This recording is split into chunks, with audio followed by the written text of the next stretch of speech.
The next 2 months at the portal will be exploring Christianity and transition. To learn more or to sign up, visit philosophyportal.online. Welcome to another philosophical conversation. My name's Cadell Last, and I'm here today with Rob Zahn. You might remember Rob from a previous conversation I hosted with him and Kevin Krause about the emerging church, as well as connections to Peter Rollins' work. We were preparing for a month in the portal focused on Christianity and transition, and we'll be continuing that work this month. That is this month in April, as well as continuing conversations with Peter Rollins at Wake Festival. So Rob and I will also be having a discussion there. Today we are going to be discussing Rob's doctoral thesis titled LSD to Galilei, Incarnation in the Psychedelic Subculture. A little background on Rob. Rob is a Lutheran pastor who did his doctorate in semiotics, church, and culture at Portland Seminary.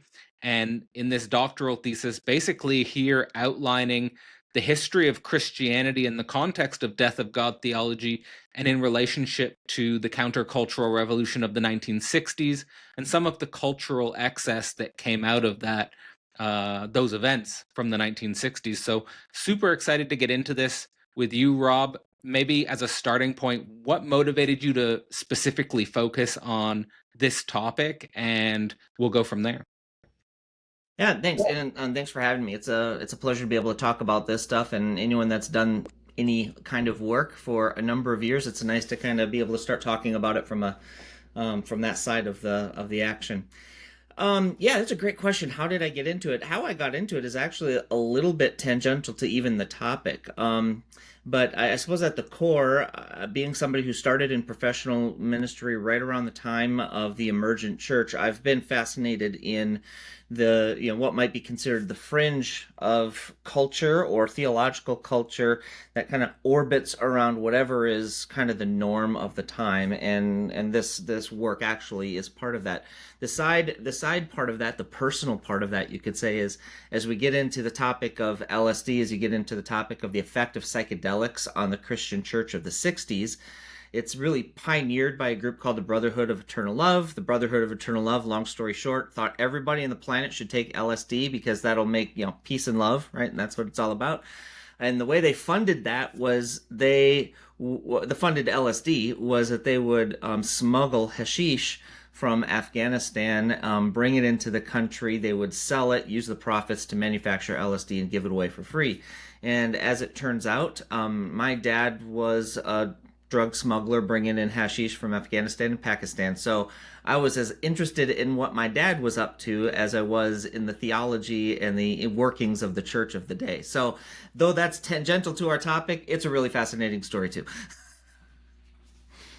Well, okay, so now this is the weird thing with the way because I'm not a traditional Christian, but I'm working with a lot of Christian symbolism, and actually, like the night we met, you were helping me, speculate through some of those dimensions of the Trinity, which was a great evening. But I would say that it's maybe tangential, but the fact that you were motivated about this topic specifically through the Father and paying attention to what the Father's doing is actually an interesting connection. It's almost like, you're the Father, the Son, and then the results of exploring that maybe has impacts on the Holy Spirit.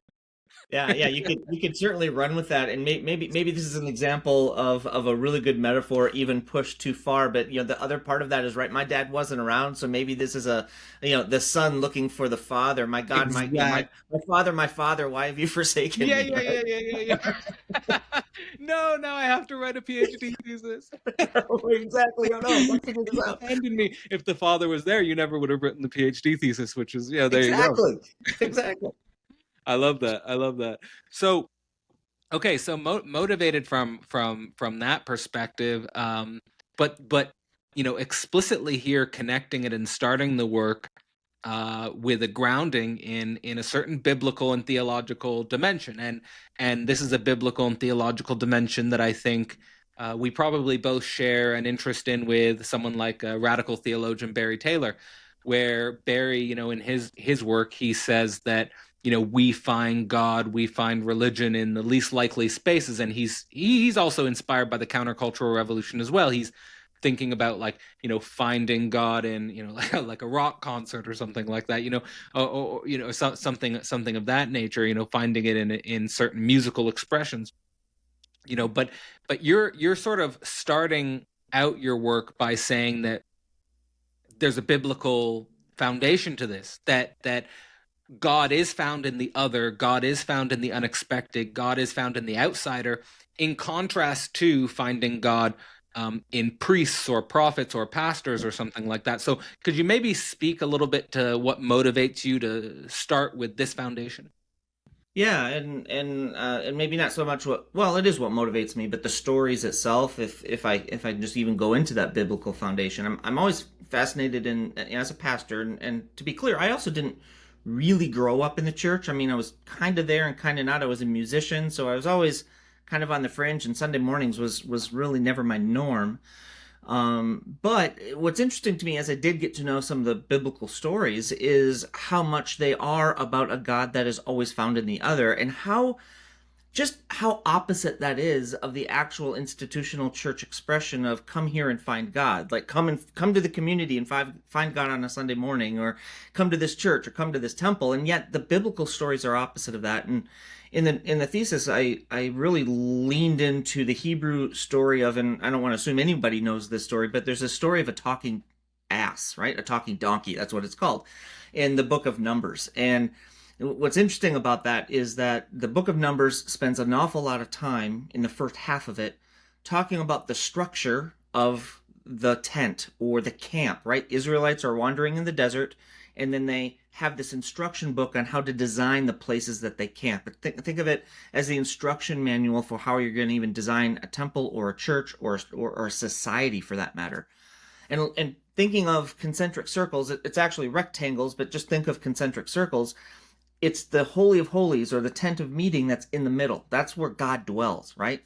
And then everything is concentric circles outside of that, getting farther and farther away from the presence of God. So you have this story that's saying, look, this is where God lives, right in the middle. This is where God operates. This is where God thinks. The only one that can go in there is the high priest, the very dwelling place of God. And then chapter 22 of Numbers comes along, and we get this image of this person who is not a Hebrew, right? Whose job is to be a sorcerer, which is actually against Torah, and who ends up having a conversation where God talks through a donkey, and it's all happening while the Israelites, that very camp, is down on the valley where God is supposed to be, but the action of God is actually way in the very places that is explicitly defined as the very place God is not supposed to be. But that's where we find God. And I think that's the lesson the church has ignored or forgotten or swept under the rug. Again, regardless of how you define God, whatever that is, you always find it outside, not inside of whatever the structures of religion, church are. So that's probably, I'm fascinated by that. And then always want to look around and say, okay, well, where I am now, where is that other? Where is that outside? How's that defined today? It's stories like that that just remind me to, for me, and I guess coming from a philosophical perspective, just a recognition of how ironic history is, and how ironic human life is, and just these basically these inversions where you think, and especially these inversions when you try to reify the absolute as a complete identity, and you specifically located in a definitive space and time. Yeah. And that's the easiest way to know that there's going to be some sort of ironic inversion. And I think that, of course, the story you just told there, you get this sense of an inversion of the highest and the lowest, that we've got this center. This is where all of the special people are. This is where all the hierarchy is located. And then God talks out of his ass. God talks out of an ass. Right, right. So, I mean, I think the English is fun, right? Because they never called it an ass then, but it works so much better now, right? It does, yeah. But maybe speak to that, because Christianity, in some sense, is this dramatic historical inversion. If you think about locating it in the highest and the lowest, someone who's basic, so we're basically, the early Christians were seen as like the excrement of the earth, like they're the outsiders. They're on the outside of the Roman Empire, and then there's this inversion internal to the Roman Empire where what was used to humiliate slaves or what was used to humiliate the other becomes the center of an empire. So this inversion is built into Christianity, and in that context, it is weird. It seems to me weird that that people who we would normally associate as Christians might actually be the opposite. Yeah. In that sense. Yeah, and so let me follow up with that with kind of a continuation, which is just again getting that Judeo-Christian history entirely, or not entirely, but high level on the table. Because to your point, Cadell, it's not really just in Christianity. Like I said, that's a Hebrew. It's one of the old. It's in Torah, the Book of Numbers, and I would be one that argues in this Judeo-Christian tradition, what you just described as this inversion has always been true. Like it's been true since the beginning of the entire tradition. And so what's interesting is, right, Jesus comes along and in the time of the Roman Empire, and Jesus himself, even if you don't think he's God, it doesn't really matter. As a rabbi, he teaches specifically the last shall be first, right? He talks about the 99 sheep, and you always have to go get the one lost one. I mean, he's always preaching about the sinners and tax collectors who you're not supposed to touch because they're not righteous. Those are the ones he sits with. I mean, he is inverting in literally every opportunity he gets to say whatever you deem as unclean, outside, less than worthy, that's actually where he teaches and where he actually hangs out. And so, to your point, the tradition says, right, that Jesus ends up being arrested and crucified, and he ends up being killed, which is, wearing a cross is akin to wearing an electric chair around your neck, right? That's how you would execute people back in the day, and low people, right? People who are the worst of the worst, and he gets killed on a cross, on this form of killing. And that's where the Christian church has said that's where the power is, right? The power is in the dying, in the suffering, not in the strength and being first and being top of the pile. And that continues with a Christian community, and it's really not even a Christian community at first, right? It's a Jewish community called the Way, who happens to follow Jesus, that even certainly Jews in the Roman Empire are less than second tier, but then the people of the Way are kind of the second tier of even Judaism. So Christianity, even as a group, starts out very, very much on the bottom. And to the inversion, I think what we've all been struggling with, those who are in the church, those who are on the peripheral of a church, is when the church really becomes the definition of power in roughly the mid-4th century with Constantine.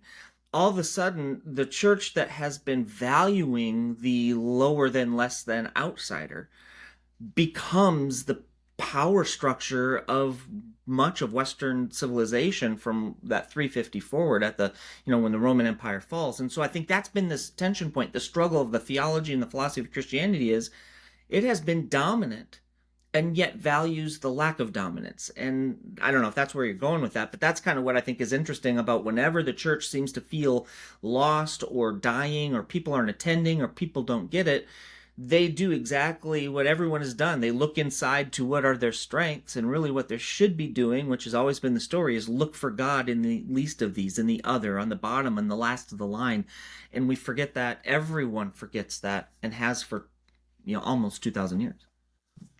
Well, in that context, I mean, it might be getting ahead of ourselves, but well, let me situate this in your thesis, actually. Mm-hmm. In your thesis, you talk about how death of God is not anything new, in the sense that this idea that religion is declining, this idea that non-belief is coming to dominate our society, was something that was prominent before the 1960s, and is something like a precursor to the 1960s, where you talk about how there was a need of a type of incarnation or a revelation that was experienced. And, you argue in the thesis that revelation, that incarnation, was experienced through LSD. So it was came as like a countercultural movement. It came as from the outside. And I want to go into all of that and discuss all of that. But I want to sort of also ask, in the context of contemporary Christianity, what do you think this logic tells us about contemporary society and where we should be looking for God. And in many ways, I think, you and I are perhaps really well situated to ask that question because we're hanging around people like Peter Rollins, who they always emphasize that about Christianity. And even internal to Christian circles, we mentioned last time how Peter Rollins himself is seen as on the outside of Christianity. Many Christians would say he's not Christian and stuff like that. So I don't know if the question's super clear, but I'm trying to get at how this way of seeing the world helps us think about now. Yeah, let me just and maybe I'm not quite hearing the question right, but let me situate it in just a specific my congregational setting. I don't want to be too I don't want to talk too positively or negatively about my current congregation, but I think if you put it in that kind of a context, a community context, right? All churches really in the West in America, I mean, there are a handful of growing megachurches, great, wonderful, but most are in decline one way or another, and you can define that in a multitude of ways. What we often do, and what has been for sale for 50 years in America at least, is conferences and books where we go to those handful of big growing churches to find out their strengths, to go find out exactly what they're doing so we can grow too, right? We go to yet another church, a more inner circle, you could say, of what's closest to what seems to be where God is. And we all do that, right? We spend big money on conferences or books or church help books, you know what I'm saying? And the lesson, I think, is that though those, I'm sure there are best practices we can always learn, right? I don't want to speak negatively about that, but that's not where the tradition has ever said that God is actually moving.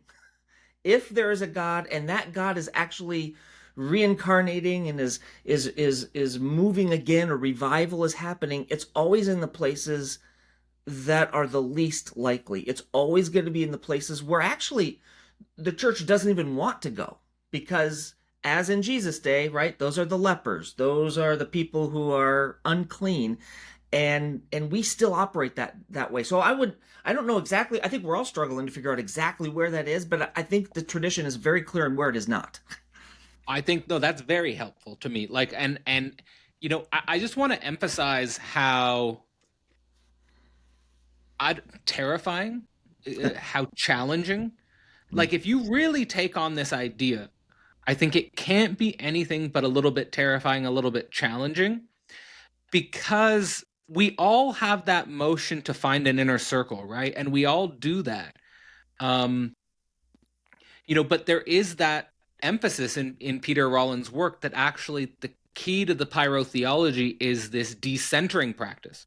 Right. So you actually want to go against your tendency to build this inner circle and everything radiates out from that. And, I'm just thinking about this because I feel like in the history of my life, I quote unquote found God in when I was on the outside of the academic system, where I felt abandoned by the academic system, where I was decentered from my home, where I felt like I was a nomad, and then like I get this sense like I should defend myself against building anything towards the center again. But it's difficult, it's tough, because we do have that desire to build a home, and we do have that desire to, surround ourselves with like-minded people. But how do you think about this in your life? Oh man, that's a great question. Yeah, and just to echo part of that, right? It's not just, I think part of that gravity is a sense of comfort, a sense of safety, right? We build walls around our lives to keep things stable because I do think there's probably truth to we individually and maybe as a community, we operate better in structure. Like we really do. We're happier and we're healthier in a lot of ways. Right? I mean, if even if you think of the tent example from the book of Numbers, just thrown back to that, right? There's also a defense and a safety about people who are trying to tear down that. And I think that's true of our lives, right? Our individuals, our families, our communities, our jobs, we build these concentric circles around something that creates a stability. So I think we're drawn to that because we're people, and that's normal. And yet Christianity somehow contradicts happiness and health in a conventional sense. That's exactly what I was trying to figure out. I used the word happiness or health earlier. I probably shouldn't have, right? And because you're Yeah. right. I mean, there is this other piece of being whole, right? I think there's a part of us that feels safe and comfortable in those situations, but we're not necessarily fulfilling the way we're probably wired to be, which is not necessarily segmented from one another. And I think there's something about in the Judeo-Christian context, right, there is something about the whole of humanity, the whole of creation is to be kept and not divided. And every time we put up walls of comfort and safety, we are actually dividing ourselves from the other, regardless of how you define the other. And I think part of that Judeo-Christian story is maybe not the walls, maybe not that the walls themselves are always bad. What's bad is if we always stay behind them. And so it's not that churches or institutions or temples are bad, but if that's our identity, that's probably missing the point of the theology. The point of the theology is those are there maybe because they have to be there and that's part of who we are as people, but we have to find ways to transcend and go beyond and see ourselves as one people. Like we are all the same. I think we're all the same. I think we have different gifts and abilities, but people are people, right? There's no difference of that, and I think that's part of the Jesus message. And so, how do we transcend that? Churches. I think there are methods and strategies that have always been employed, and they come and they go as far as their effectiveness in culture, right? And what I mean by that is maybe this is a little bit of death of things and resurrection of things, right? How things have been never will always work. How we come together isn't the same as it was 700 years ago or 400 years ago. We come together differently, which means something kind of has to die in order for something new to come up again, just to use that language again.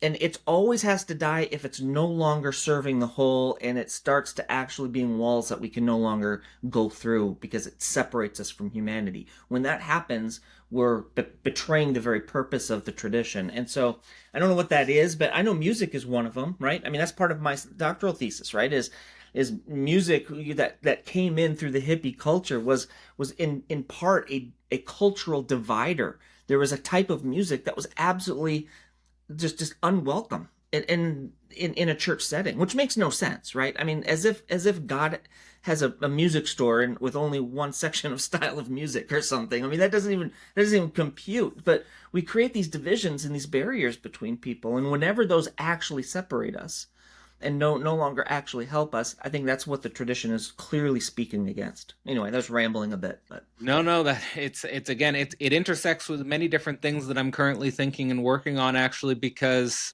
while I was reading your thesis, we're also doing a reading group at the portal at the moment on a book titled "A Voice and Nothing More" by Mladen Dollar.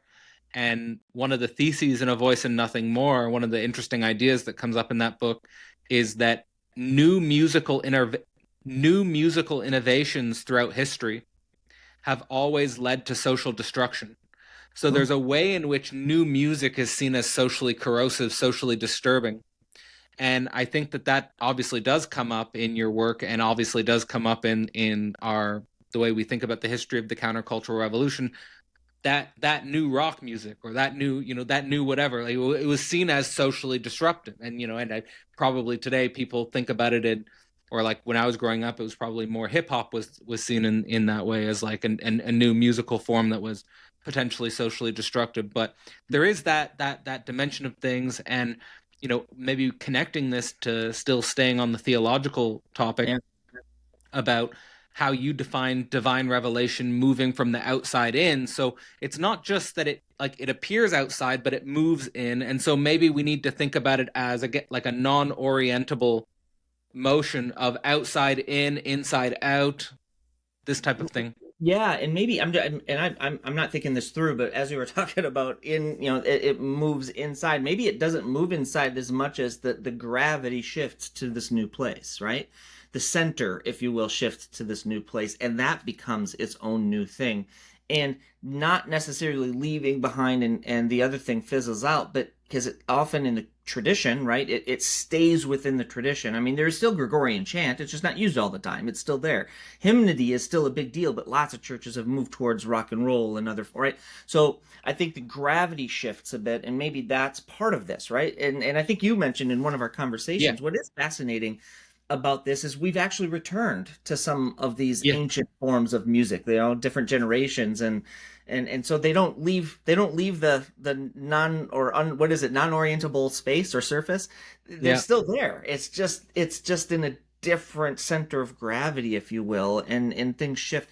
So what I think is, I think that also ties in a bit with protest music, by the way. I don't know what the book says, but what's interesting is a lot of this music critiques the culture as it is, and then because of that critique seems to destroy that culture or at least put it behind them, and from it emerges something new and different.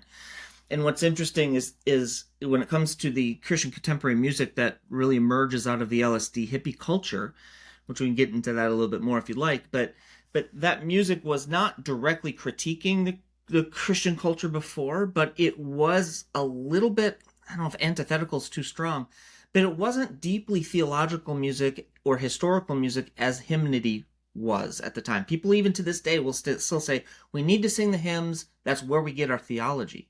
And if you ever read hymns, most of them are bad theology, right? So it's kind of an interesting thing. But these new songs come along and they're easily sung, they're easily repeatable. There's not a lot of words to them, right? And so in some ways, that tradition would say this is a watered down theology, and that is what was challenging the previous system of a very complicated and certainly rich theology. And these new songs came along, it's like a guitar, and there's only 2 verses, and you repeat the chorus 15 times. How could that be meaningful?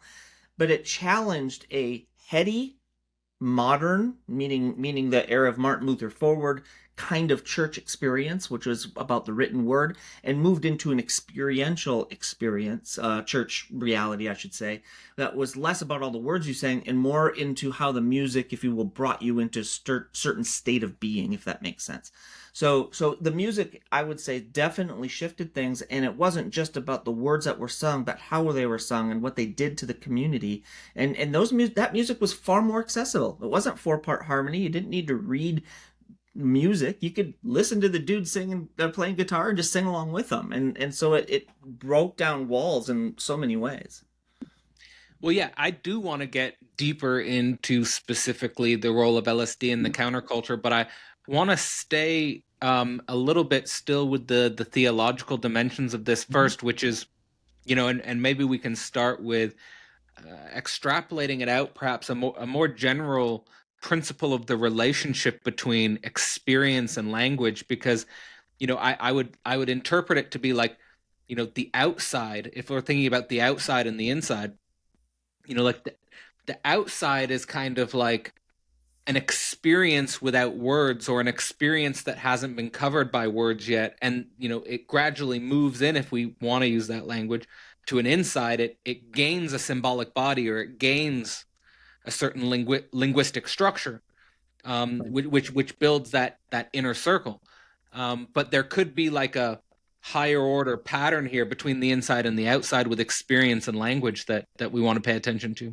Would it be fair to say, just kind of staying right here, would it be fair to say that possibly the language, if you will, or the words, which is definitive of Yeah. the experience of the church as it is, if you will, and because of that, language is a culture barrier, right? I mean, language does bring us together, but it also separates us. And so if you're talking about the outside, language isn't going to cross that barrier. That's not their language, right? And so the language has to be experiential, and so maybe it's always the experience, defined broadly. It's always an experience that defines a revival, and then you define it afterwards with words, right?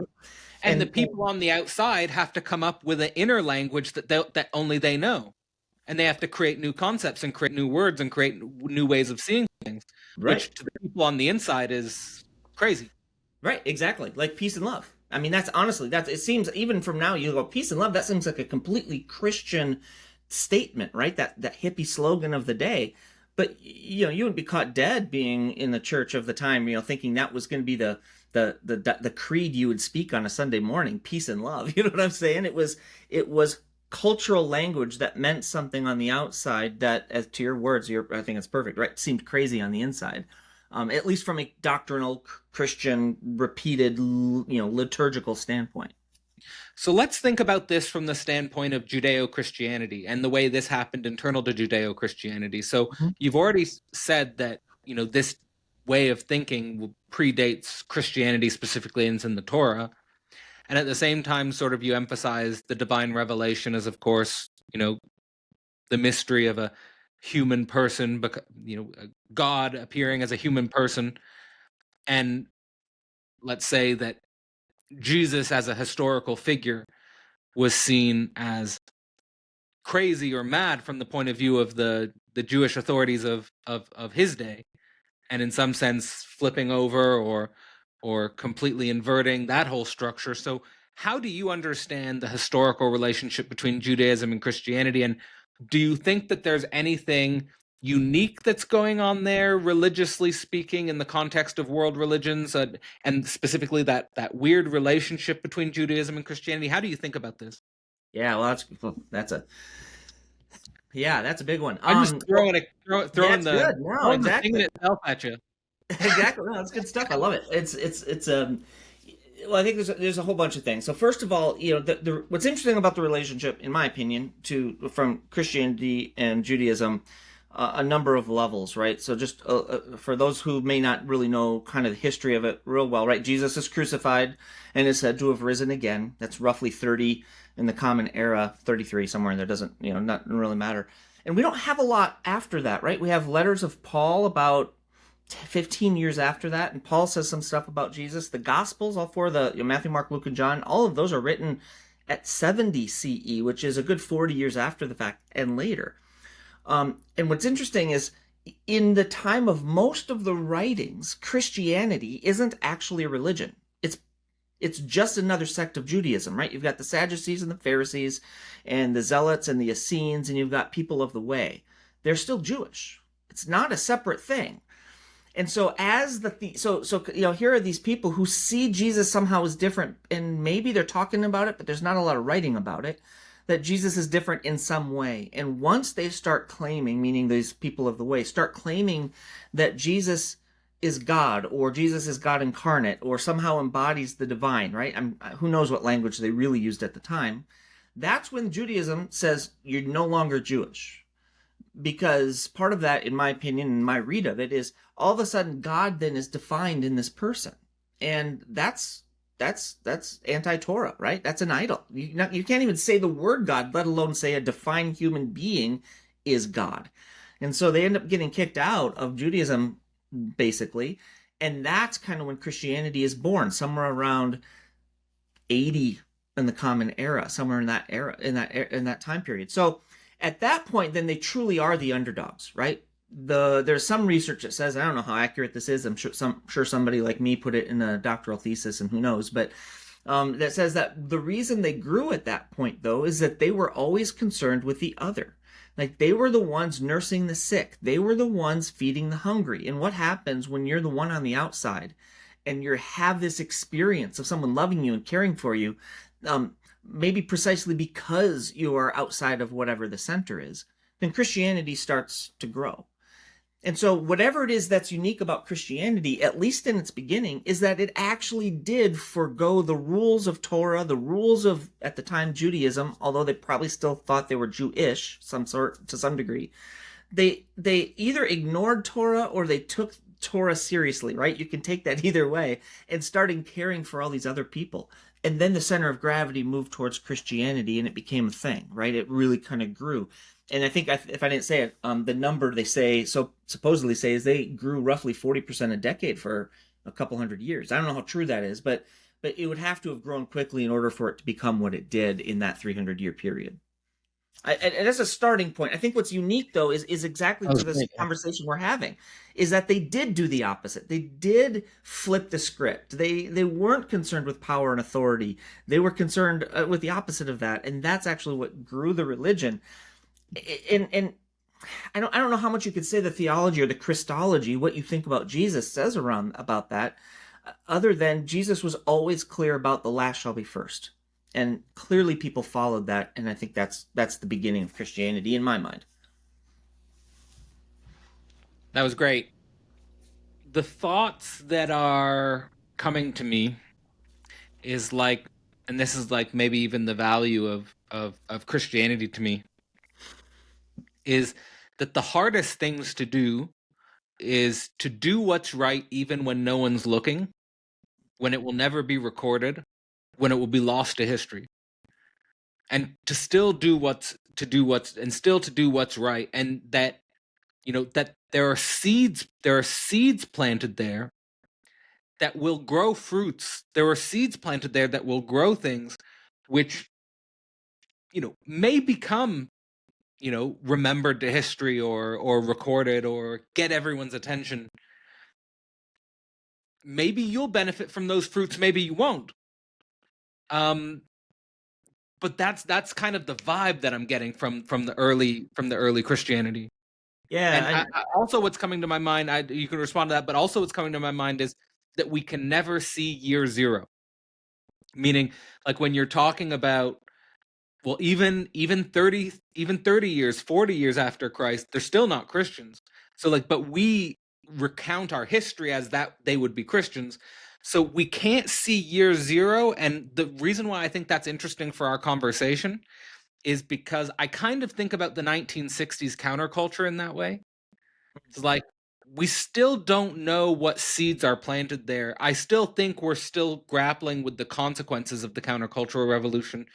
And maybe that's analogous. Well, it's been 50 years, it's been 60 years, it's been 70 years. Well, we're still tarrying with the thing.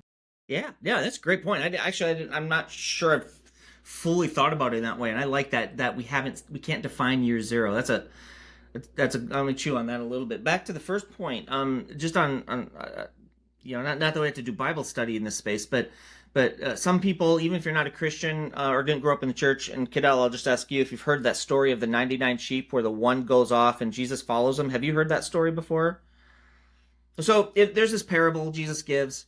There's 99 sheep and one goes off. And of course, what do you do is the question to the listeners. And Jesus says, well, of course, the right thing to do is to go after the one, go after the lost sheep.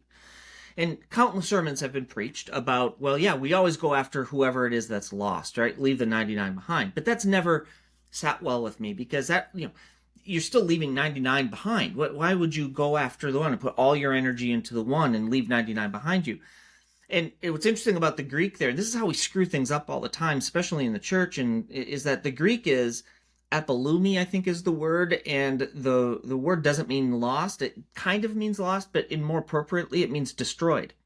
And that puts a lot of this in context for me, because what I read this is whenever the whole is destroyed, when you separate the whole is destroyed.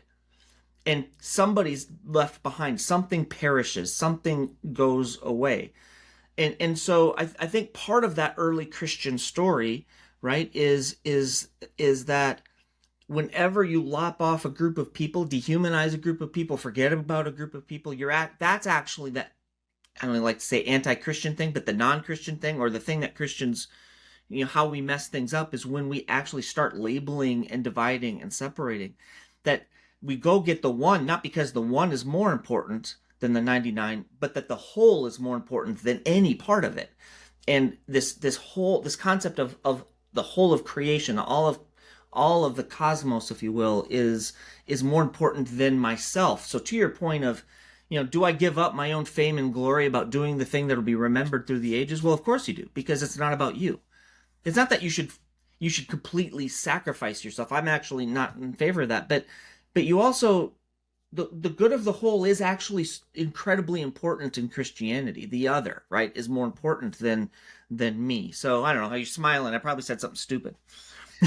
No. I'm just thinking about what it would look like to totally sacrifice yourself, and I don't know. I'm just thinking about that. But there are Christian theologies, right? I mean, even now, and again, I think it's dangerous kind of to self-health, to fully sacrifice yourself, because that's actually been translated to people in my profession as a pastor. Well, if you need to work 7 days a week and 75 hours a week and forget your family, you should do it, because you're sacrificing yourself for the gospel. I for one think that's crap, right? I don't think that's what Jesus means. But there is there is something to, and this is kind of what you were saying, but using that sacrificial language of sacrificing my own needs, desires, my own fame, or my own glory for the sake of just doing things for other people that do them good more than it does me good is probably foundational to the theology. Yeah, I mean, there's all sorts of like weird ethical knots that you can find yourself in when you think about this super deeply, which is perhaps another, important aspect of meditating and wrestling with Christianity. It actually brings me to something that you bring up, a distinction you make about the incarnation in your thesis. So maybe to connect this for the listeners with a thread that I've been thinking through is like there is this big conversation between Jordan Peterson and Richard Dawkins where they're talking about Christianity. I'm not sure if you've seen that, but where Jordan Peterson does the thing he always does where he's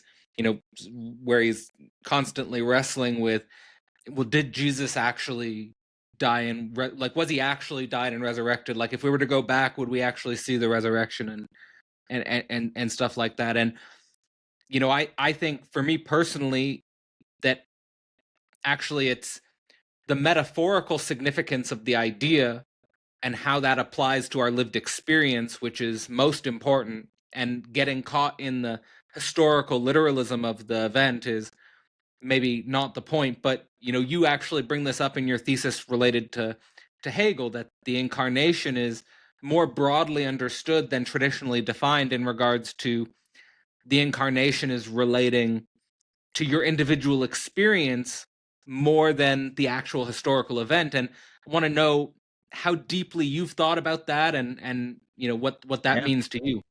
Yeah, thanks for bringing that one up. Yeah, that was actually a, and you read probably more of a thesis version of the dissertation than the whole. And so when I got into that more deeply, it was a dance because the seminary I went to is a bit more evangelical. It's not my tradition. My tradition is Lutherans, more mainline, and there's a difference of theology there. But this was a sticking point because I said exactly what you said. I wasn't defining incarnation as, specifically and exclusively, I should say, as Jesus himself, the very person, was actually God in the same moment. 100% divine, 100% human is the theological kind of foundation of that. And the reason I moved away from that wasn't really to even cause debate, but to envision and to open the door up for the possibility, and I would even potentially say the reality, that those who experience the divine, we'll just say God because that's the best word we have, don't necessarily experience it in that 30-year-old person that we call Jesus, right? Jesus, physically isn't in our room, and that's the definition of experiencing God. We experience God in and through other things, all kinds of things. And that is a type of incarnation, a type of God taking on flesh, or taking on material matter, you could say. And I don't mean that actually as much as I mean that just that if there is a divine other of sorts, that God seems to, in many, many humans, show up in their world. And I think that, like Hegel thinks that's a type of incarnation. It may not be the Christological incarnation that's found in the doctrine of the incarnation itself through Christology through the ages, but it is how God shows up in the world. And there's a lot of wiggle room there for sure, but I just don't think that the incarnation that we define as Jesus is exclusive to that 33-year time, and everything else is just wishy-washy. I think if there is a God, and I think that God seems to show up in people's lives in ways that I can't explain, but it seems to be real for them, and it happens.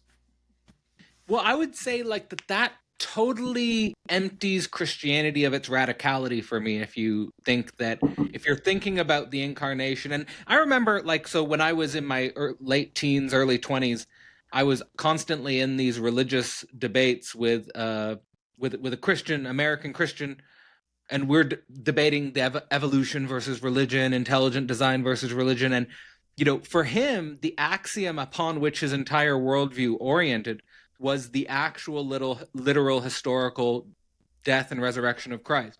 I remember sitting in a restaurant with him arguing about that, and he just said, that's the axiom, that's the core. Right. If that happened, then I'm a Christian. If it didn't happen, then I'm lost. Right. And it's as simple as that. And for me, that's not the message I get from radical. Sorry, that's not the message I get from radical theology, and specifically here thinking about the work of Thomas Altizer.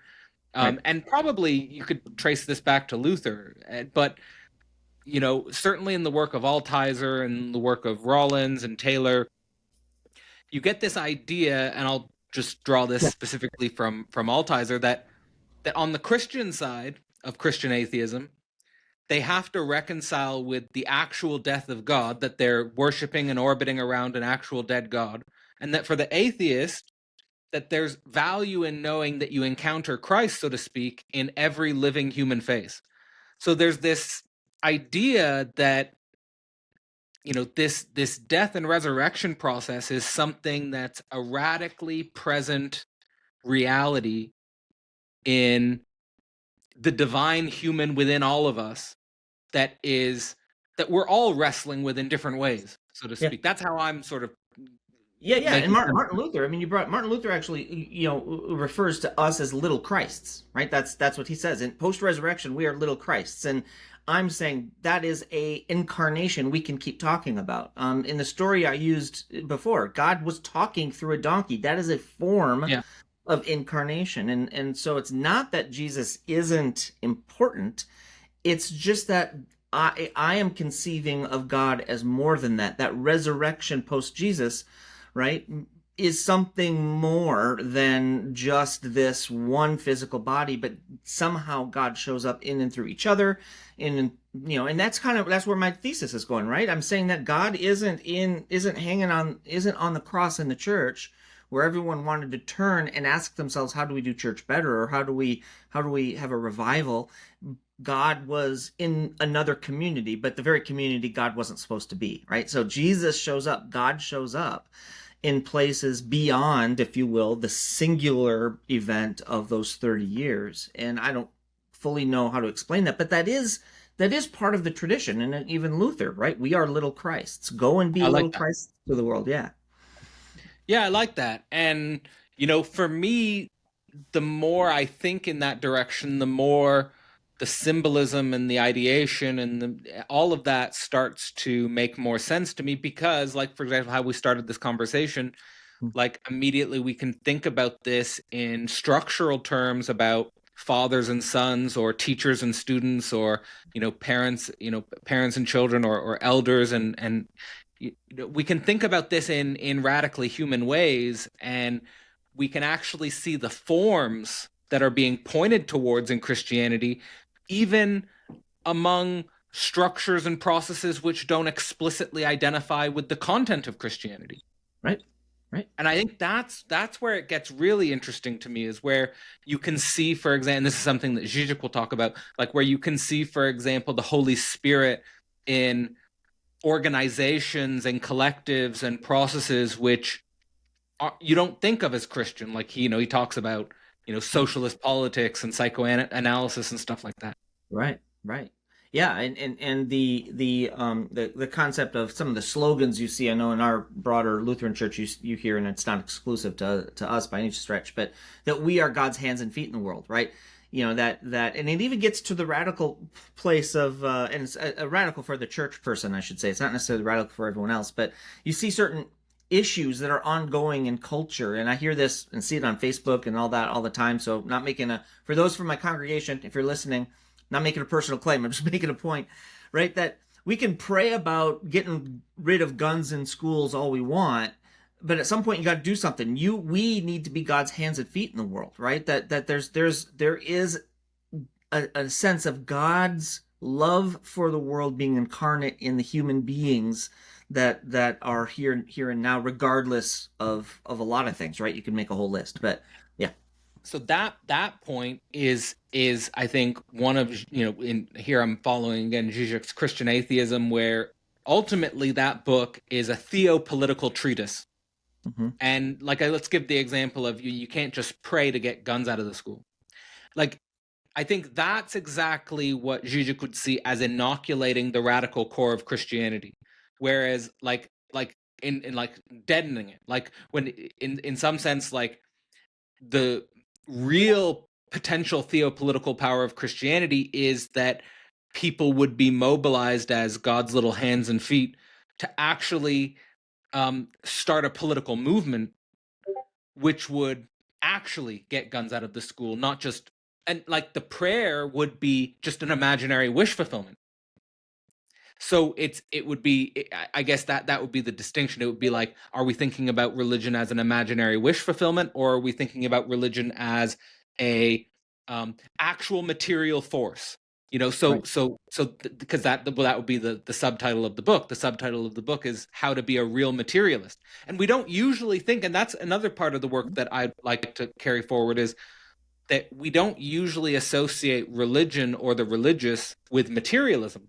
But I actually think a religious materialism is a powerful idea, because we usually think about religion, oh, you're idealist, you're, So I had a professor in seminary who would love this. He actually his funeral was just like a couple weeks ago, which is, he was quite old and suffered dementia, but he was brilliant. He was the last person tried as a heretic in the Lutheran Church. He's actually went on trial for heresy before I had him as a professor of theology. But he would go exactly to what you're saying as a Lutheran systematic theologian, and he would say that he would take literally and kind of flip this whole idea of biblical literacy, taking the Bible literally, on its head. And he'd say he takes it literally. He believes in a bodily resurrection, and he would have, he would do this over beer, and we'd have these conversations, and he'd blow young minds and things like that.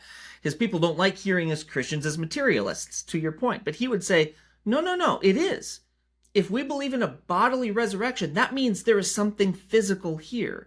And he would then push that and say, and he would take this into all kinds of directions, which is a little off our beaten path, but he would say, listen, what body are you talking about, though? Because Jesus' body existed for 33 years, and most of his cells has sloughed off. So you want to talk about a bodily resurrection, that's a crazy body. And that body is now, those parts, those atoms and molecules are alive in other people's bodies. And so Jesus resurrected means all of us, because that body is a huge part of creation now, both inanimate and animate things, right? That a true physical bodily resurrection is a material resurrection, of which we are all, and he would say the whole of the cosmos, the whole of creation ultimately is a part of that. And that is a theological way through, what you don't even call a fundamentalist theological way through this exact concept, to say it is a bodily resurrection, and that means you, right? Yeah. So the idea that I want to develop there with you is a materialist resurrection of Holy Spirit is like going back to the stories you were telling about the early Christians, and like 30 years after and 40 years after and 70 years after, and they're still not Christians technically, but then Christianity emerges and eventually inverts the Roman Empire and stuff like that. The idea of a materialist resurrection there is that actually a new qualitative social being was arising in nature through those micro interactions, as like the Holy Spirit moving through those early Christians who might not have identified as Christian, but that a new social being or a new social modality was manifesting, and that mode of being requires, like, so that mode of being arises, I would hypothesize, through what I call subjective destitution, through what we call crucifixion. Subjective destitution meaning the lowest, and being at the lowest point. And your cognition and your thinking and your social mode of being, informed by the pain of that subjective destitution, changes the way you engage socially, changes the way you are as a human being. And so Christianity historically is in a really weird place, because so many people are going to identify that with that cognitively, but they're not going to have the experience of that pain. And so I think that creates the performative paradoxes. And just get your opinion on what you think about it. And maybe and I just, maybe you need to correct me on this. And maybe another way to say what you're saying, right, is that there are plenty of theologies out there, plenty of theologians out there that would say it's maybe not impossible, but incredibly difficult for the affluent and powerful to really be a Christian. Because we haven't experienced that thing. It's here, but it's not really in our experience of life. Not reifying like not reifying the affluent as it's impossible to get contact with this. Like, for example, like people who come from money or people who have grew up in abundance, they can still have a subjective shattering experience. Mm-hmm. And like we could talk about the story, for example, of the Buddha, who starts in affluence and then starts to see cracks in that affluence, and that sends him on a whole trajectory towards, you know, his spiritual path. And just to make that point, but Yeah. but you have to have some contact, I think, with an experience of deep loss, an experience of a deep disillusionment, and that changes the way you subjective. And that can't just be like, you know, you're 14 or 15 and you're reading the Bible and you know everything about the Bible, but you still haven't experienced that. So you know, you don't have contact with that social being. And I would say that seems most logical to me. I will say, from my experience, I've been surprised and then chew on. I also know there are plenty, I'm just going to speak again from my context, of lifelong Christians who maybe don't fully have that experience they can name. It is something interesting. It's a disconnect between what you might call, you know, believers based Christianity that have that experience where they give their life to Jesus. That's not Lutherans for the most part, and that's, you know, that's usually based on an experience of some sort. And these lifelong Christians who may not have that experience, but they may have a different kind of experience, a mystical experience, a numinous experience, right? An experience that surpasses understanding, where they somehow are drawn to that likelihood in their minds that there is more than they see. And it's not necessarily through an experience of suffering, but it is through an experience of mystery. And so I would add that wrinkle to that. I mean, I agree with you, and yet I've encountered many people who I would call very giving, generous, concerned about the other Christians who can't name that kind of a thing. So yes, and maybe not only, not exclusively. Chew on that. Yeah, no, I am chewing on that, and you know, I want to connect this to, you know, maybe the end of the section on the biblical and the theological dimensions of what it means to be in the wilderness. What does it mean to be, you know, you emphasize that the wilderness is being in spiritual emptiness, lostness, ungroundedness, as the space where new things appear, as the space of revelation, basically. Yeah. And that's kind of what I'm pointing towards, as you have to have some contact with that existentially to be moved, but maybe not. Maybe you can get it through secondhand smoke, so to speak. Maybe it can rub off. Maybe it can rub off on you in other ways. Well, and I think maybe the rub there is too that I think it's maybe fair to ask the question, because that is how I write it. That is how I pose it, right? That in order to be ripe and ready for something new, there has to be the sense of wilderness. But it might also be fair to ask the question: does everybody need something new? Right? It is what's old, the old way of doing it, whatever that was. And thinking of the 60s, right? The church from which the Jesus revolution emerged, that didn't actually die, right? That was still there. That was still good enough. So maybe the wilderness is, to your words and what I wrote, is the place where something new and where revelation takes place. But that might not assume that absolutely everyone needs a revelation either, right? The revelation is for the people on the outside, so to speak, not for the people on the inside. So maybe that's how maybe that's how we think through that. So, but this tension's practically emerging in contemporary Christian culture between a wild form of Christianity, a Christianity that's kind of withdrawing from civilization and is kind of like operating on the outside of civilization, and then civilizational, and what we could call like civilizational Christianity. And there's a tension between these two forms of Christianity, but maybe we need to see them as themselves a higher order unity, that Christianity needs both the space of being, and maybe this will bring us directly to a deeper analysis of the countercultural forms of Christianity. Well, and I actually would say that, and that kind of goes to that concept of the whole, right? I you know, a lot of this thinking, and certainly those of us, because we are talking about the emerging church too in this broader conversation, right? And it's this new thing that emerges. right? Emergence, though, doesn't necessarily mean destruction of the old, unless we say one is better than the other, right? Then we're starting to put value on these different experiences or revelations, if you will. So I would agree. I do not think that you throw the baby out with the bathwater. I do think that once there is a true outside, right, that revelation has to happen to have so this other group of people of creation, if you will, also experiences the divine for the sake of the other in its own way. The only problem is when that original group, if you will, from which the other group emerges, doesn't recognize that revelation. See what I'm saying? I mean, it's one thing to say that there is a church and it's a little stuck in the mud. It's another thing to say there is a church and they truly think that are people that belong on the other side of the wall of the city. Right? And I think there's a distinction to be made that there are people who you might call 1950s Christians, and they do as much good in the world and will never know it. But they just love the way they do it. But they don't have a problem with others rocking it out, right? I mean, there's a difference between that's bad and that's not for me. See what I'm saying? I think that there is something about recognizing the whole and not dividing the whole in some value system. The next 2 months at the portal will be exploring Christianity and transition. To learn more or to sign up, visit philosophyportal.online.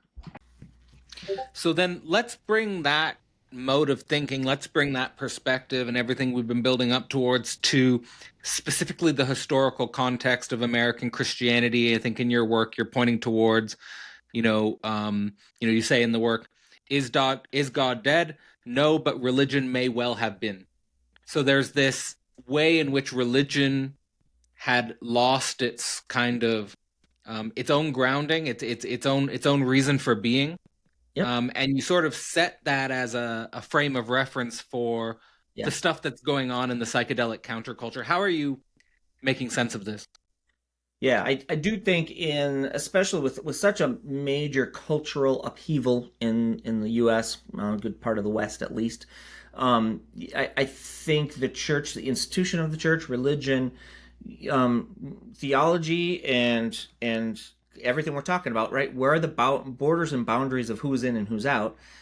Have they caught up yet? And clearly, in the '60s, they had not. I mean, I would be one. I mean, when Time Magazine published "Is God Dead" on their cover, I mean, there was uproar in the church, as if that itself was some sort of heretical question, right? Just saying, "Is God dead?" And I think that's almost a good symbol to say, "Wait a minute, the church is now out of touch with what people are asking and thinking." And that to me is that crux that now there's a wilderness, right? Going to our earlier point, now there's clearly a wilderness out there where the church thinks the culture is what's in the wrong, where humanity is going in the wrong, and the church is trying to build a mighty fortress, and clearly doesn't want to address those things. And that is the wilderness in which something emerges, right? It's in the very people that weren't allowed to come to church because they didn't cut their hair, they weren't wearing shoes, they were a little bit dirty, they're doing drugs, free love.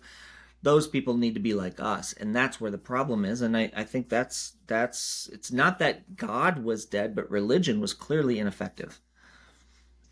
Are there parallels there between what's going on in the Protestant Reformation and what's going on in the countercultural revolution in regards to, like, say, the relationship between Catholics and what would become Protestants, and maybe what was going on in Lutheran Christianity, versus what would become more of an experience-based,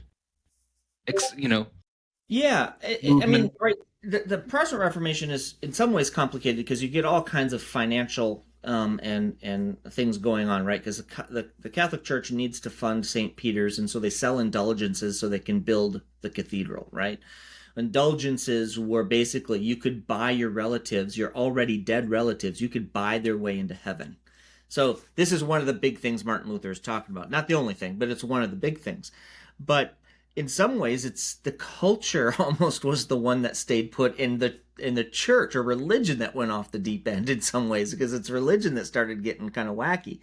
But yes, because the other things going on at the time of Martin Luther is you have a printing press, you have more access to information, people are asking more questions, and the church was basically saying, no, listen to your priests, do what they say. That's all you need to know. And the culture was certainly moving and changing, and information streams were changing. So in that way, yes, culture is moving to a new place that the church was not ready, willing, able to address in a wilderness forms, if you will. Exactly the same, different reasons, but exactly the same trajectory as in this kind of 500-year later marker, where the cult, something was going on.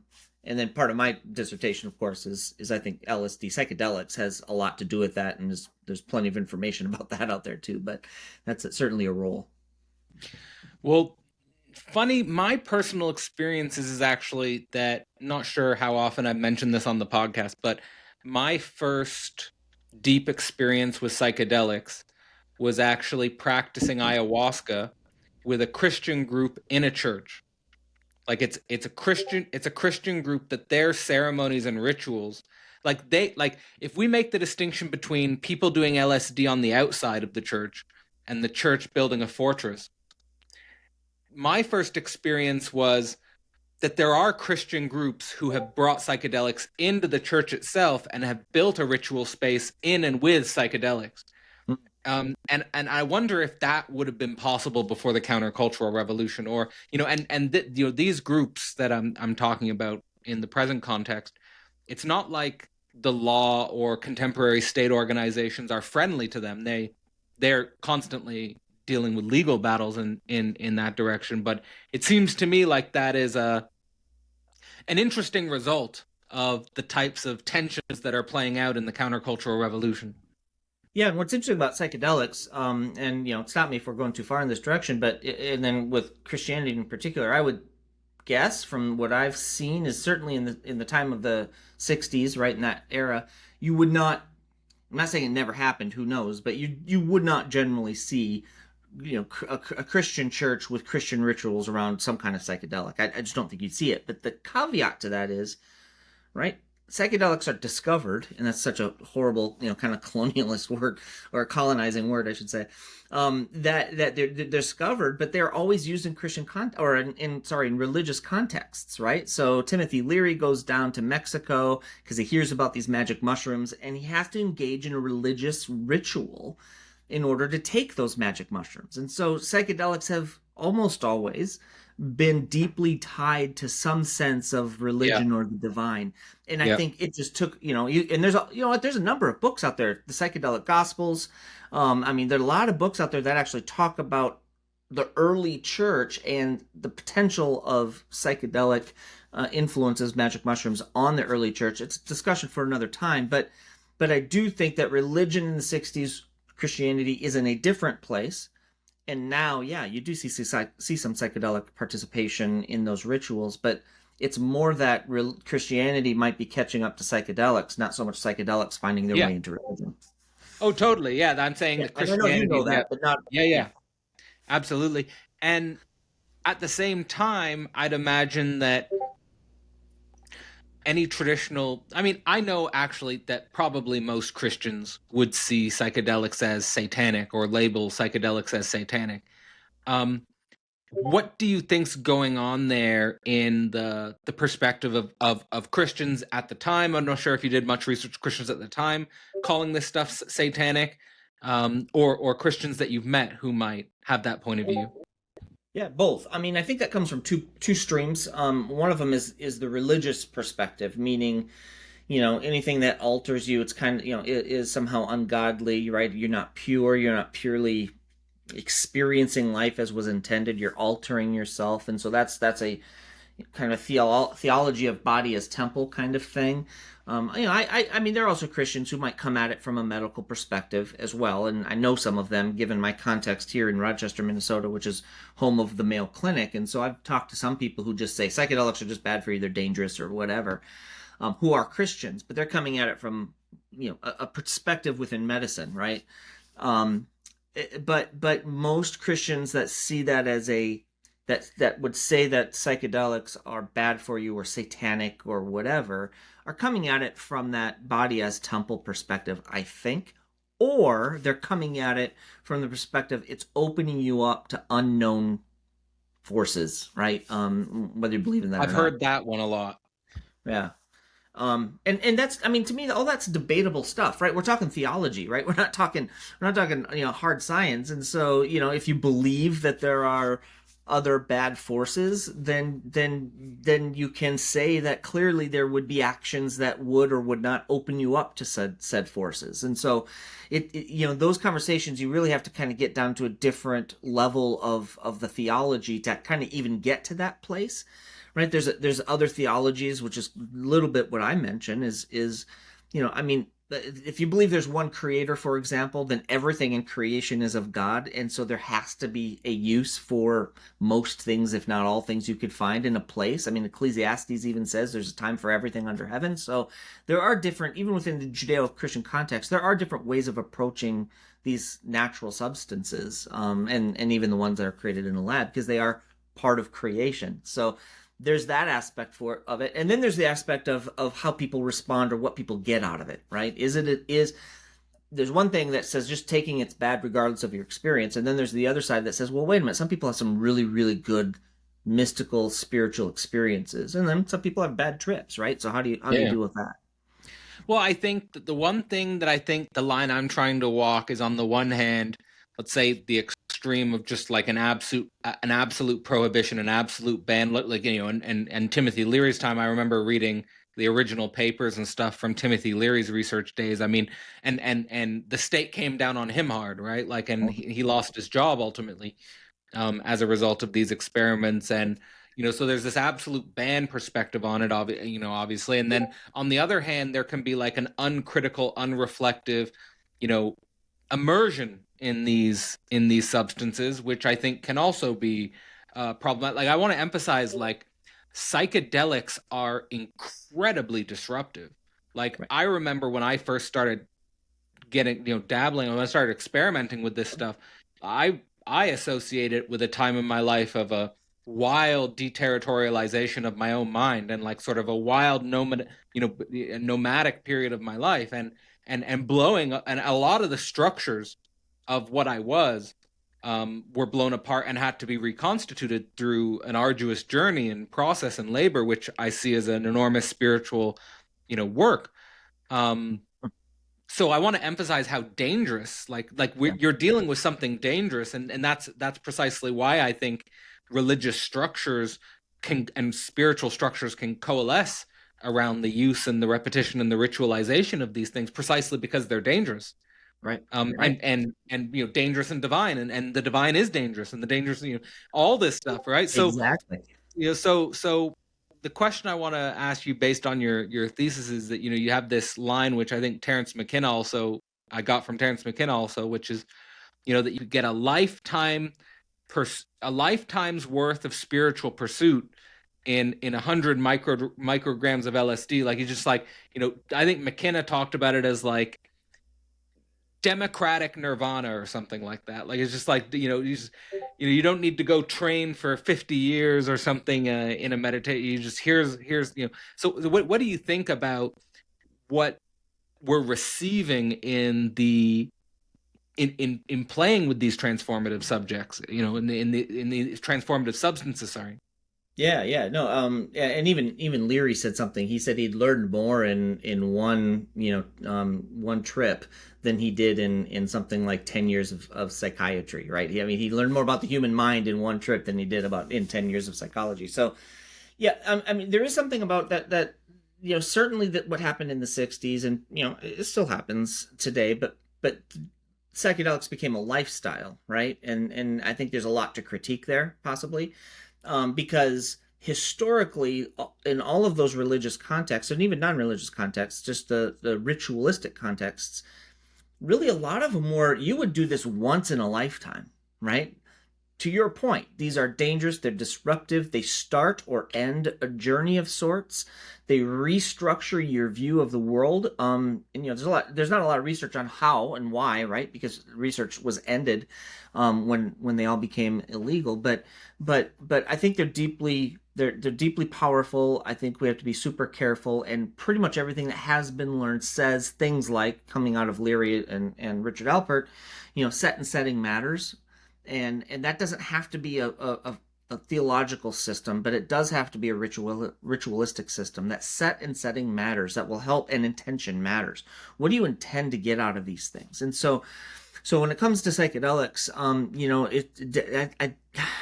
it's tough to say. I think dabbling in them is dangerous, and you have to really be careful. And I think it's really wise to be with people that you trust and know what they're doing too, because people can also be kind of ruined by these things as well, right? I mean, that's just a fact. So I think when it comes to what I think is interesting, the stories that I've heard and recorded, when it comes to religion and maybe even Christianity in particular, something about them, and then of course the setting intention of the individual when they took them, helped them see beyond the structures in which they were living. So whatever happened, there was something about that experience that helped them see more. And it was in the more that helped tear down the religious, in these cases, religious structures that confined their conception of a deity or of God or of Jesus, and opened it up to a bit, what they often say is a bit of divinity everywhere. This kind of goes back to our little Christ's conversation, right? That there's something about the psychedelic experience that opens up the mind to that which exists beyond the social structures one might adhere to. And that's, I think, important from a religious standpoint, because I would actually say that's kind of what the experience of God should do, right? We're talking about how do we see the world outside of the tent, right? And see the other. And psychedelics are seemingly have something to do with that. And I think that's what happened in the 60s as well. I think the most dangerous challenge I would pose there, I think that psychedelics, so again, going back to this experience and language dimension of the inside and the outside, that I think psychedelics experientially have this effect that you're talking about, to see the world outside the tent and to see the other. I think the negative downside with psychedelics is that it becomes hard to hold the difference and the alterity of the other in language. That we can and the practice of doing that in language, this is actually a problem that appeared internal to the origin of psychoanalysis with not only Freud and the pre-psychoanalytic psychologists, but also internal to psychoanalysis with Freud and Jung, which is basically that pre-psychoanalytic approaches to the unconscious were using hypnosis. And Freud was emphasizing, no, we have to speak. Like, we have to use free association to get to the unconscious, or else after the hypnotic effect is over, the ego will just reform just the way it was before the hypnosis. And basically making that similar comparison with the psychedelic experience, that the unconscious can open in the psychedelic experience, but then the ego will just form right back again after the psychedelic experience is over. And so, and it's basically saying here that a type of spiritual bypassing can occur if we're not scapegoating the symbolic or not scapegoating language for the experience, but seeing experience and language as in some sort of dialectical relation with each other. Right. So does that mean that... I mean, I could connect that directly to your thesis, in the sense that what I'm reading in the thesis is that, let's say the LSD subculture getting the experience directly from the LSD over time turned into the Jesus experience and the Christian identity, which I would assume is starting to move from the direct experience of the psychedelic state itself to the symbolic challenges one experiences in building community with others. Right. Yeah. Yeah, I would think that makes sense. And how does this, and maybe does this tie into, or if there's a problem there, right? I mean, I guess and I don't know if I'm entirely, I guess my mind was going towards the conversation we started to have even offline a bit, right? This inside out, right? If it goes beyond language, right? You get this psychedelic experience, it kind of brings people to a Christianity, but the language becomes different. And I would say some of the theology gets left behind, because the theology, it's an experience beyond the structure. Yep. And so the theology that grounded, I would say the good stuff even, kind of gets left behind, because now we've got this new experiential thing. And what's fascinating is what grows out of that. And just to make this line, right? We go from is God dead to the hippie psychedelic subculture to Jesus revolution, and those kind of social aware hippies, right, who found Jesus, turn into an extremely conservative a Christian group in the late 70s.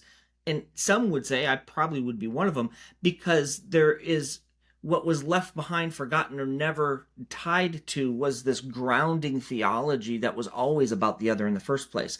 And interestingly, though they became the other, or they were the other, they became the center, and they are in some ways making the same inside out mistakes to the theology that was being made when they first became Christians in the first place. That's the thread I've been trying to follow in my head throughout our whole conversation, is not making this, is tracking the inside out mistake of tracking the thinking the inside is the inside and the outside is the outside, or thinking the thing is the outside or the thing is the inside. No, it's the inside out and the outside in, and like in the direct experience, you lose all the grounding symbolism. In the grounding symbolism, you lose the ungrounded experience. And the real trick is doing both. Right. And I think that, and I think that's a practical challenge for us at Wake. I think that's a practical challenge when we think about the history of the emerging church movement, or if we think about, contemporary Christianity. I think I see today in different Christian circles, you have, again, the Christian wilderness versus the people inside the Catholic Church, or the Orthodox Church, and then the people that know we have to be completely on the outside, and we should be in unlikely places and things like that. So it's all of it. It's all of it, and especially thing. Exactly, and I'd say especially in America. Well, I shouldn't say especially in America. I don't have that much experience outside, but certainly in America, right? We have this culturally, we have this draw towards that which is shiny and new, right? And so anything that's trendy, not even relevant anymore, but trendy, is sometimes what we shift towards. That's not, I don't think, at all what happened in the 60s with the subculture, but there is something about that which is trendy, the new thing, and we turn our heads there, and sometimes that's a distraction from revelation, you could say, but it still seems flashy and fun. And what we leave behind is the thing that is grounded, just not because that's where revelation is, but that just because that's where the new thing is. And we always are leaving culturally something and going to something else, and often we lose the original thread, in this case the grounding theology of what Christianity is in the first place. And Christianity is always about the other. And so, yes, there's this, whether it's legitimate kind of revelation or even it's the shiny new thing that we all want to be drawn to, there is this constant circling. But we, it's interesting because in Christianity in the West, right, a lot of our thinking is linear, right? You're born, you die, it's linear. And there is an aspect of Christianity that is the cyclical thing, right? That there's always birth, death, and rebirth, and death, and rebirth, and death. And that's also what we're talking about, right? We're talking about a cyclical experience of things constantly dying and constantly being reborn, and we're always somewhere in that cycle, right? Something that's constantly relevant and becoming irrelevant, and looking for new revelation somewhere else, popping up and going to that, and it too will at some point become irrelevant. So what's the thread? What's the foundational thread? How are we holding this together? And are we just going at the new shiny thing like it's like a sparkler on 4th of July, chasing it? Well, what I'm trying to get, and I guess this is like the theological, the metaphysical, is that biological life, biological organic processes is naturally birth and re-death, that it's constantly dying and being reborn, dying and being reborn. It's a cycle of generations constantly, and over again, a circle. And that it seems to me like what Christ is doing, what Christianity is doing, is taking this cycle and positing that there is an immortal core to it. Or there's an immortal thing in, like, there is the cycle of birth and generation, but somehow what the immortal thing is sublates or takes up that process and can build, or that there's some sort of progress, or there's some sort of movement forward, like and I suppose, like the ultimate metaphysical structure or challenge that Christianity presents, and I'm not sure if this is just a feature of Western traditions, but that time will end, that the cycle of birth and death will end. There's an end times, like that. There's going, like there's a historical orientation, like it's not just an endless cycle forever, but that there's a direction, and this direction is emerging internal to the social body. And I think that this informs even, and for in my process of coming to these ideas, that this does appear in secular scientific narratives, that secular scientific narratives have been unconsciously or consciously informed by this principle, in the sense that, when we think about scientific socialism, there's an end point that we're striving towards. There's a place history is going, and history will end. And there'll be a higher state of being in this social body. Well, I would say in Christianity, and I think even in Judaism and maybe most religions as a whole, but at least those two, the Judeo-Christian experience, I would actually say that's in debate. Meaning, I think you'd be hard pressed to find a monolith of agreement on exactly that, right? Because even on the end times, and even on this concept of end times, I mean, not that what we've learned about the universe from a scientific standpoint is whether or not the universe continues, to the big stretch where everything cools. I mean, there's the physical stuff. Well, there's the entropic decay, which is how nature will probably go on itself. Right. And so I'm not talking about that kind of stuff, but yeah, I mean, even within the tradition, this concept of end times is not agreed upon. You will certainly find in general, not exclusively, but in general, right, that evangelical Christian, the whole left behind, at some point God's going to come back. There's going to be an end times, right? There's that. I'm always disturbed by these structures. Oh, me too. I trust me. We're in and they're out, and yeah, and but there's a moment you're gonna have to choose, and all those kind of things, and then there are others, right? There's another theological thread that says, well, I would say there's three. The other one that says, no, these are metaphorical, and that if there is that this is more about how creation happens, not how we happen. That eternity is not really language in the Bible, but era is, right? Era has an end, and so there are these two concepts of here's an end time for now, but in eternity or in heaven or hell.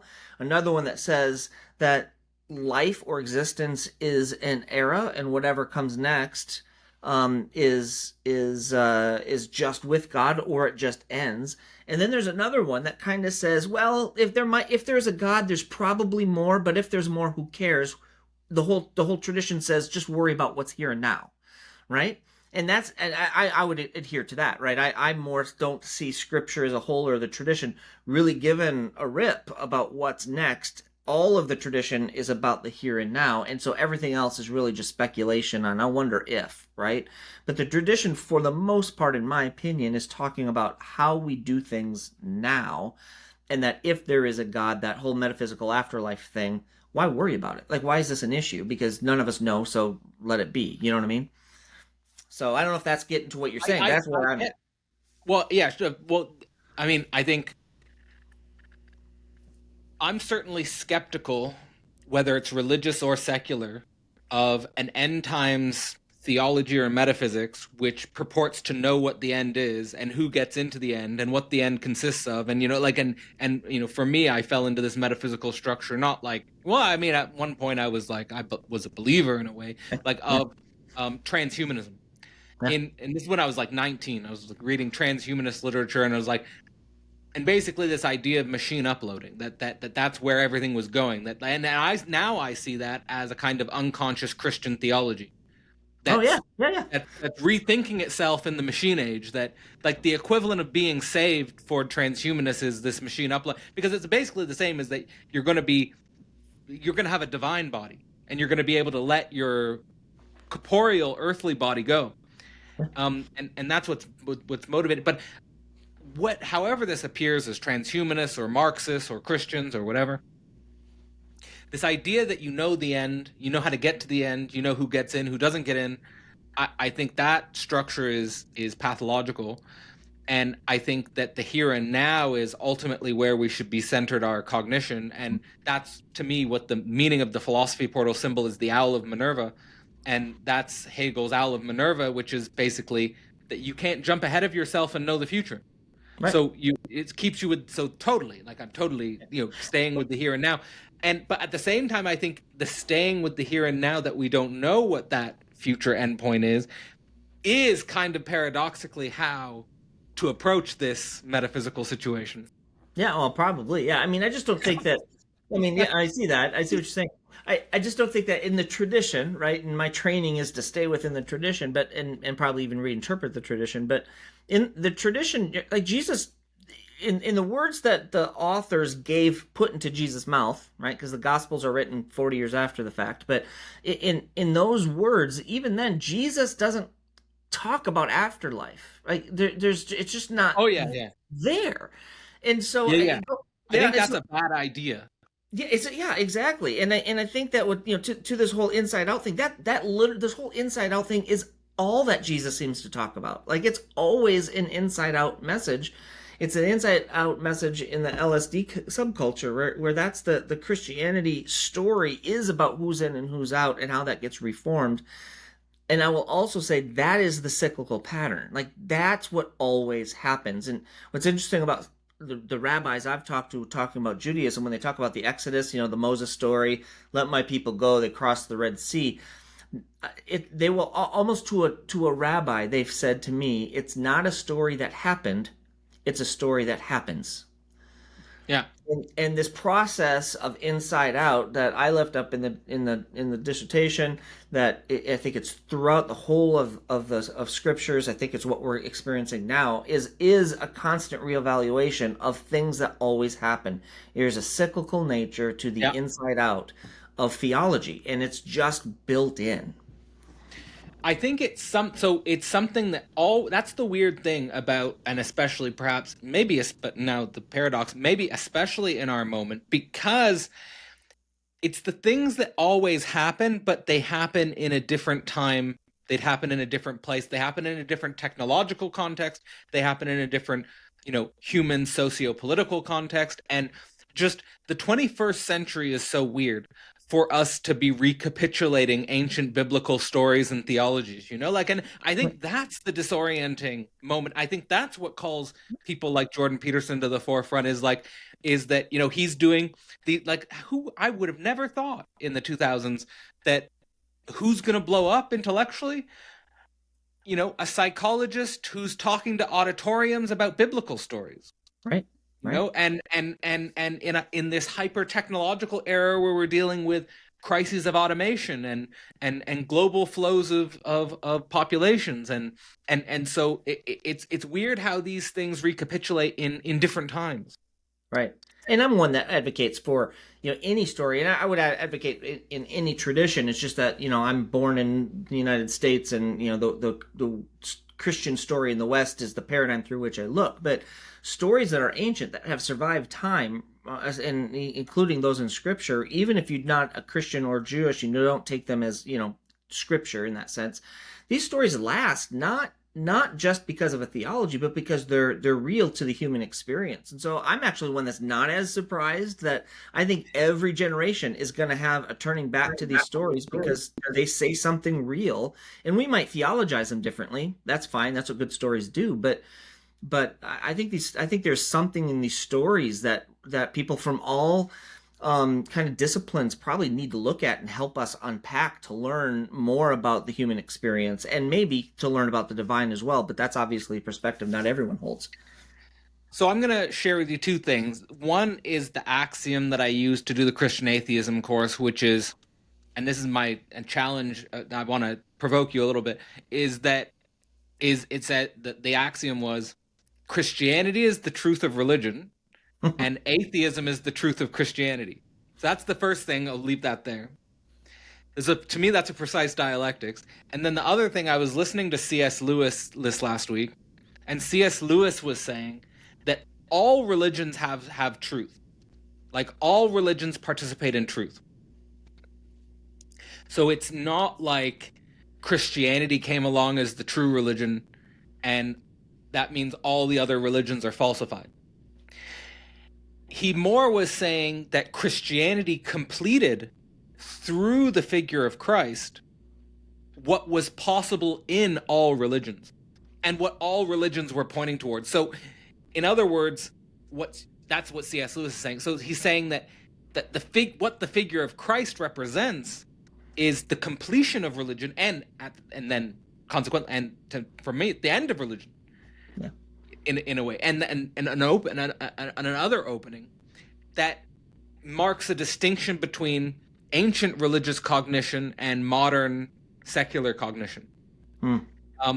Through the figure, but the something in the figure of Christ which is bringing religion as such to its own logical conclusion, which is this, what you already referenced, which is the 100% human, 100% divine. Whereas other religions would always have some dualism of the religious, of the human and the divine, where the divine couldn't possibly be human and the human couldn't possibly be divine. And then this is brought to its sort of dialectical moment, if you like. Right. So, what do you think of that?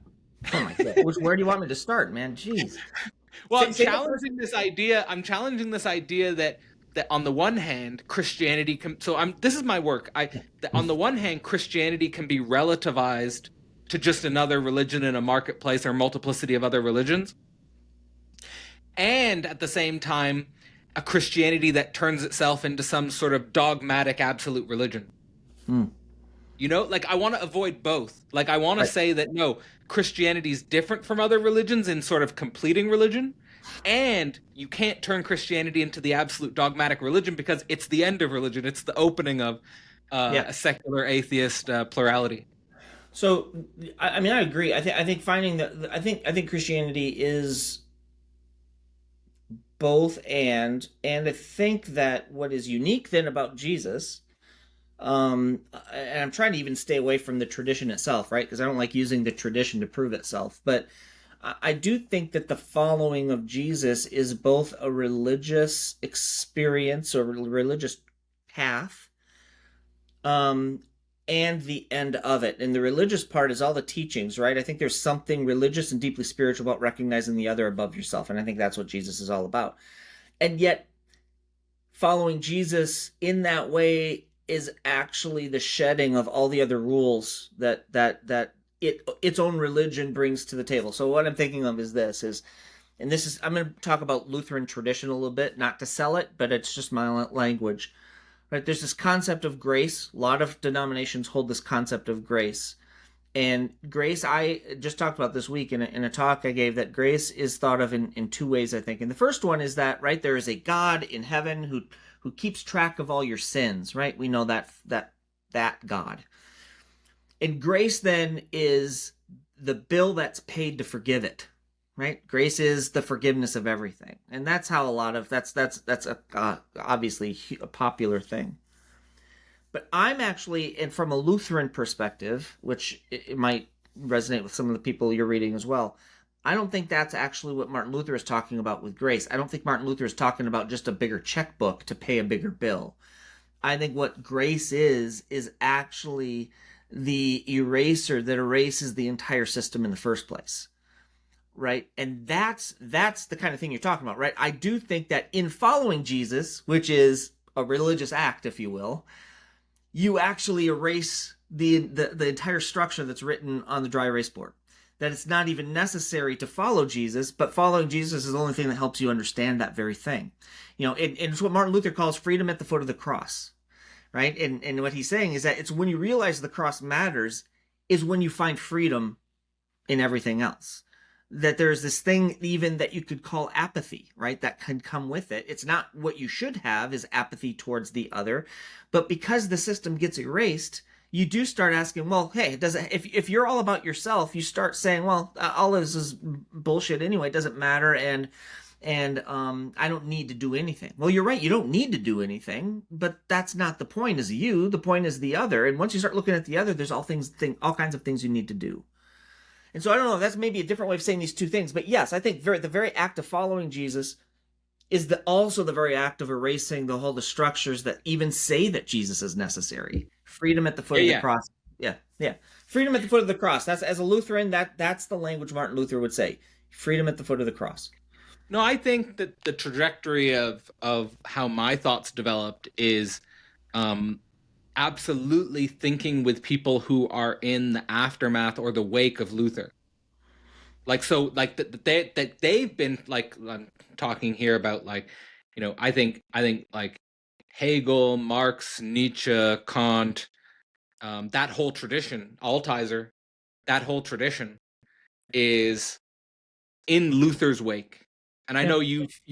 know you've mentioned in previous conversations we've had about, that you're a part of a Lutheran church, and somehow Lutheranism needs to revitalize itself and needs to go beyond itself. And I feel like the Lutheran tradition has gone beyond itself through people like Hegel, through people like Marx, through people like the many others. But there is a thread here. There is a thread here, and a continuity here. In the same way that you could say there's a thread that connects Luther to Augustine, or Augustine to Paul, or Paul to Christ, and there is a thread here that's a living thread, that's a dynamic thread that's going on, and I, in probably my own delusional fantasies, connect it to Rollins and Taylor and Zizek, and live it, like I connect it to people who are alive today and thinking today. Well, and I think that's right, actually. I mean, and not to be too heavy on Luther, but I mean, there are these maxims or these sayings and these concepts within kind of the Lutheran pop culture, if there is such a thing, that there's Martin Luther said when he was put on trial, right, that we are to sin boldly, and everyone says, well, that means I can do whatever the hell I want, right? I can sin. Who cares? And that's not entirely obviously what he's saying. What he's saying is, taking what we think we know about Jesus, you have the freedom to go and think and do, and just do it. Just think big, think beyond the boundaries. And he's not saying go and sin as in do something wrong. He's saying don't worry about the boundaries of what's considered orthodox and heresy. Go and think about these things, experiment with these things. Yes. Jesus gives you that freedom, right? That's why I like that's the first conversation I hosted with Peter Rollins on the channel was the Orthodox heretic. Yeah. Because it's playing, and that's also why I like the term Christian atheism. It's the same. It's playing with precisely this, and this is how we're in the wake of Luther. Right, exactly, and that's what I'm saying. I'm agreeing, completely agreeing, just putting additional language to it for people to hear it. And this is probably even, I think this is a different way of looking at that outside in, right? There are Christian traditions that would say even uttering these things is somehow sinful or wrong or heretical. And I think the Christian tradition, and this is to the question you're asking, the Christian tradition itself asks us to tear it apart. In fact, implores us to tear it down, to find what is actually at its crux then, and what are the threads that keep pulling forward, because Luther's words, sin boldly, right? Live this out. And I would add the hands and feet of God, caring for the other, little Christs, right? Those kinds of things I think are super important. Maybe that's ethics. I don't care. I really don't care. But there is, think about these things, but not to hurt the other, but to always, to that other parable analogy I gave, but to always be concerned about the whole. Right? That's why we think about these things, is to make it better for the whole, not to draw bigger, deeper lines and build higher walls to keep people in and out. But any thinking that starts to think about the whole and bring the whole together and erase those lines is sin boldly and figure that out, because that's what Jesus is talking about. All right. Well, in terms of both, let's say the Christianity and Transition series, as well as the Wake event that we're pointing towards. I know, I opened up the Christianity and Transition series with thinking about the contradictions of the emerging church movement, where that has gone and where that might be today, or where that might not be today. And next week, I'm going to be talking about metagelicalism, which is this idea of a new conversation emerging in Christian circles that includes, which is erasing old lines between Protestants, Catholics, and Orthodox, and is trying to build conversations between Protestant, Catholics, and Orthodox and it's sort of like a sublation of evangelicalism for like that's the idea, is like, that's how I'm interpreting it, is like a sublation of the evangelical marketplace of ideas to a metagelical marketplace of ideas. And I've sort of been tracking some conversations that are going on there. What conversations are most alive for you in Christianity, and where do you see it going in terms of the things you'd like to discuss at Wake and so forth? Yeah, I mean, actually, the ones you're just mentioning, any conversation for me that opens up um, the what I would call the theological foundations, right? But anything that opens up the conversation and the way of being, if you will, to the whole, anything that erases the lines.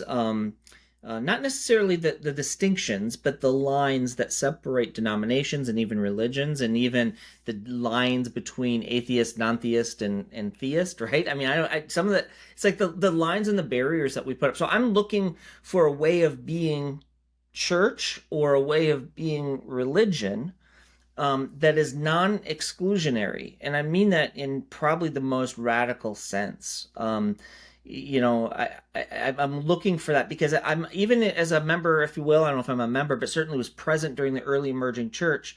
Even then, as I look back on it, maybe one of the reasons it went underground or failed is it still was drawing a line between those people don't know what we're talking about and this is what church should be. And I'm not sure that was the healthiest way to think about it, right? There's something about the whole. And so I'm looking for those kind of conversations. I want to know what this can be in the future. And what I hope it can be is I think that I like, well, I know that I like a gathering of people. I think there is something spiritual about gathering. That could be virtually, and it can be in person. I don't think that matters. I think we're all wired differently, and that's something. But includes a gathering, an erasing of loneliness, a place where all of these ideas can honestly be talked about, where someone can honestly say, "Hey, man, I don't think I believe any of this, but can we go help the other?" I mean, and none of these are somehow markers to keep you from, to use church language, membership, right? We're always talking about membership in church. It just drives me crazy. And so I don't know. I'm looking for what this can be in the future, because what it is isn't working. And I'm not talking about just membership and how many people show up on Sunday.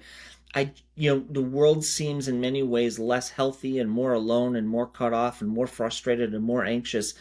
And it doesn't seem like Christianity in America anyway is helping any of that. And I don't know what that looks like, but I want to engage the real and the whole, and for us to somehow be a better community into the future. And I think there is something in the Christian story that can help that.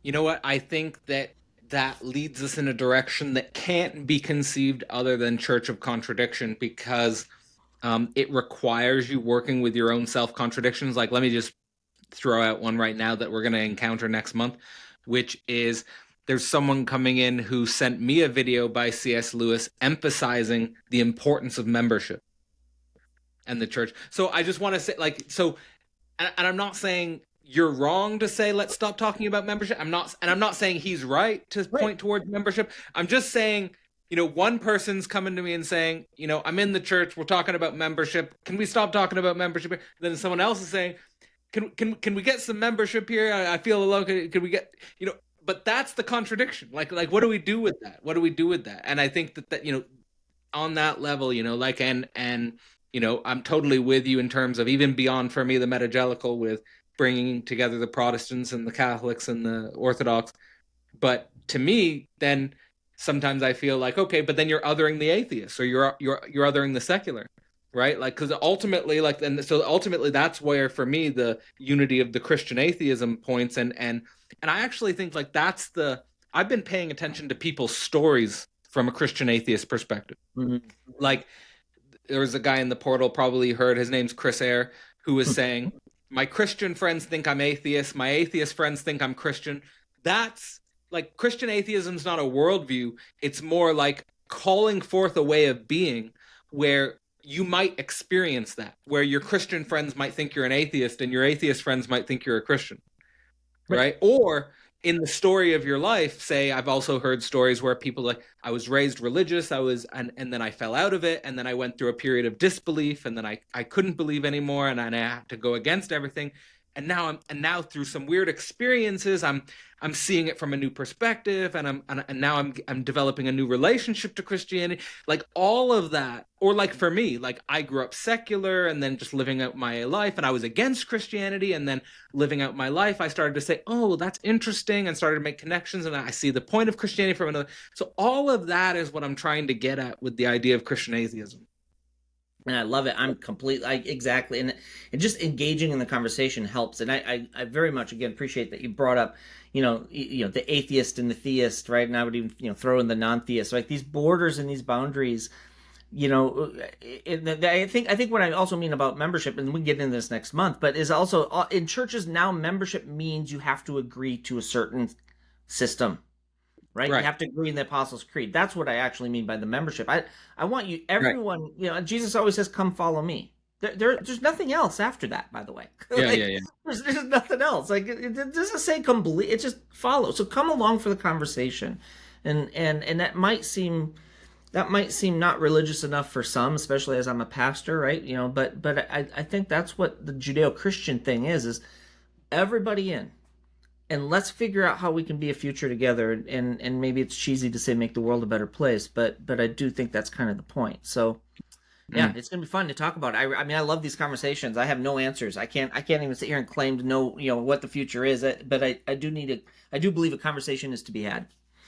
I'd say one more contradiction I'll bring up is that you said a way of being church and religion that is non-exclusionary.